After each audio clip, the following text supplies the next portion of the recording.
Welcome, friends. So, today we will be doing our final bio in our Army of Northern Virginia series.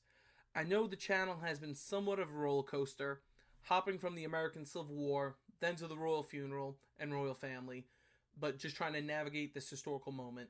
Thanks for sticking by me. As always, please like, share, and comment. As always, subscribe if we're new. Today we will be discussing the life of Thomas Jackson, better known as Stonewall Jackson. Born in Clarksburg, Virginia on January 21st, 1824, he was the youngest of three to Julia Beckwith Jackson and Jonathan Jackson, an attorney. His father died when he was young.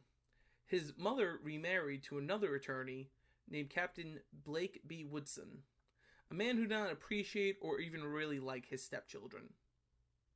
The siblings would split, his eldest brother Warren moving with family to Parkersburg, Virginia, and he and his sister would follow his mother to Fayetteville, Virginia. However, things were getting unfortunate when Julia became ill.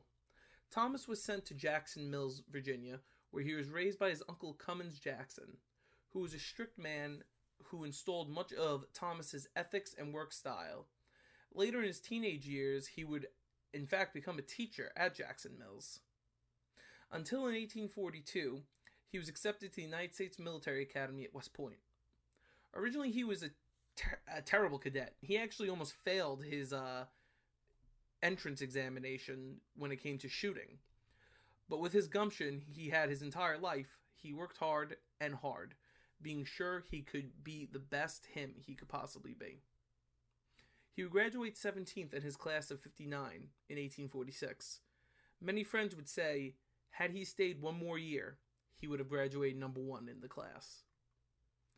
He would be assigned to the 1st Artillery Regiment as a second lieutenant. Like most of his colleagues, he would be deployed to fight in the Mexican-American War. He would serve with distinction at the Siege of Veracruz, the Battle of Contreras, and the Siege of Chapultepec, and the occupation of Mexico City. At the Battle of Chapultepec, he would serve with such distinction, he would be given a promotion to the rank of brevet major for his calm and tactical behavior during the battle. While in Mexico City, he was trying to find God. He began to talk to different denominations, not only in the army, but in the city of Mexico City. He visited the Cathedral of Assumption of the Most Blessed Virgin Mary into Heaven, where he talked to the priest and he figured out he did not want to be a Catholic. He did not like the idea of a priest having to be the connection between himself and God. After searching, he finally decided he would be a fanatical Presbyterian. Now, we hear fanatical and think negative, of course, but this was very good for a man like Jackson, who had such a rough upbringing, losing so many loved ones and then friends in the war. After the war, he would serve in the Seminole Wars, only for a little under a year, because he and his commander, at the time Major John French, strongly disliked each other. Hate might be a little uncalled for, but they probably hated one another. He would then accept a posting in 1851 at the Virginia Military Institute in Lexington, Virginia. While there, he fell in love with the daughter of the Washington University president, George Junkin. In 1853, he would marry Eleanor Junkin, while he grew close to the VMI founder, John Preston, who was also now Jackson's brother-in-law, through Ellie's sister. A year later, unfortunately, Ellie would die in childbirth. Jackson would be crushed, both John Preston as his chaplain and faith in his church.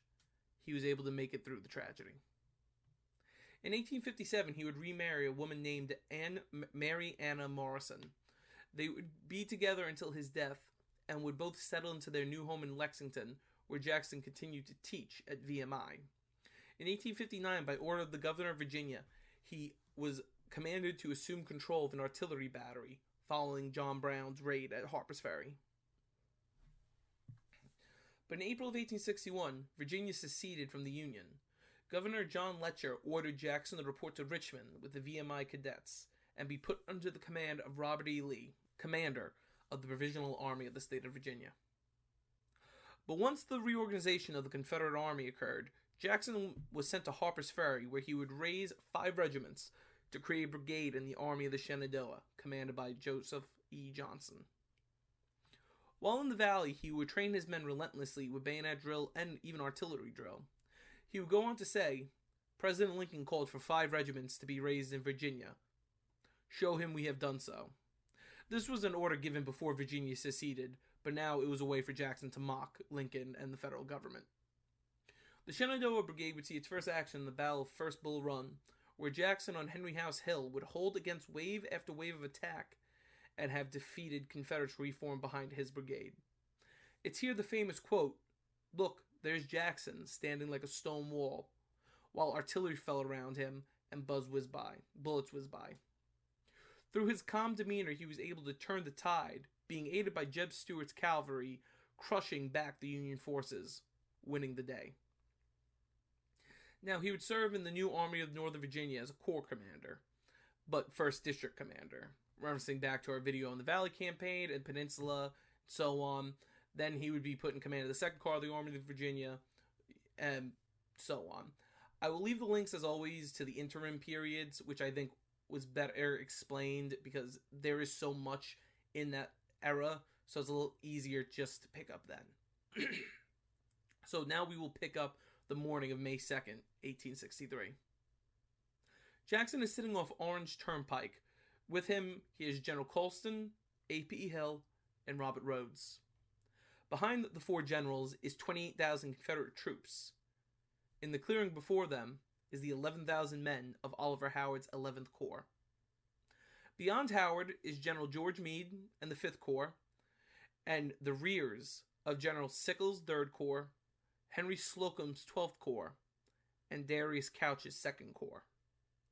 Throwing an attack here would throw Joseph Hooker's Army of the Potomac into chaos. At 5:30 p.m., Jackson turned to General Robert Rhodes. "General, are you ready?" Rhodes simply nodded. Jackson returned the nod. "You may go forward then." The 3 divisions began to move silently, then a little quicker. Then finally, as they came into the view of Union forces, they fired and released a deafening rebel yell. Music to Jackson's ears as Federal troops began to scramble. Men of Von Gall's brigade attempted to stop the advance, but a battery of artillery had been abandoned during the attack, and the Confederates had turned the guns on the Union themselves. The 11th Corps completely collapsed, and Jackson and his corps advanced into eyesight of the Army of the Potomac headquarters at Chancellorsville Crossing. But his division had become unorganized and mixed into one another. Men from Hill's brigades were now mixed in with men of Rhodes' division, and Rhodes' division was mixed in with men of Colston's brigades. Everything was chaos. They had lost the cohesion that made the attack so terrifying to the Federals. Also, Hooker was now reforming his defense line. With the arrival of John Reynolds at the river ford, he was now moving George Meade to fix his exposed right flank. Late that night, with the cover of nighttime, Jackson was inspecting how far his corps had actually pushed the Federal forces. He could see the lights coming from the Chancellorsville house near the crossing, where Joseph Hooker was in. But he could also hear the Federal troops' shovels and axes digging in. Reluctantly, he decided, return back to his lines. But this was a cold night, and Jackson decided to wear his dark gray overcoat. That it did look extremely similar to the color of the ponchos that Federal cavalry would wear. As they moved closer to the pickets of the 18th North Carolina of General Hill's division, a sentry yelled, "Halt! Who goes there?" Before even giving the staff a chance to respond, the men of the 18th opened fire into the general. Jackson's brother-in-law, who was serving on his staff, Joseph Morrison, screamed, "Cease firing! You're firing on your own men!" The NCOs in the 18th yelled to their troops, "It's a damn Yankee trick. Keep firing, boys." Jackson was shot 3 times, 2 in the left arm and 1 in the right hand. Meanwhile, many members of his staff were killed by the continuous volleys. Finally, things abided. One record is that North Carolinians finally realized what had happened. Another was General A.P. Hill had arrived to see what was going on and figured out who was the one shot. Jackson was put on a stretcher as Federal artillery began to fire down on the position, knocking him off the stretcher. Then he continued to be carried off. That night, Hunter McGuire, Jackson's personal physician, would amputate the general's left arm. When Lee discovered the situation on the 6th, after the fall of Chancellorsville, he said, "He has lost his left arm. I have lost my right." He would be moved to Guinea Station, Virginia, where his wife Mary and their newborn child, Julia, would be brought to him. Now, originally, Jackson was actually recovering, but now he was dying of pneumonia. On May 10th, 1863, Jackson began to ramble statements out. Order A.P. Hill to prepare for action. Pass the infantry to the front rapidly. Tell Major Hawks, let us cross over the river and rest under the shade of the trees.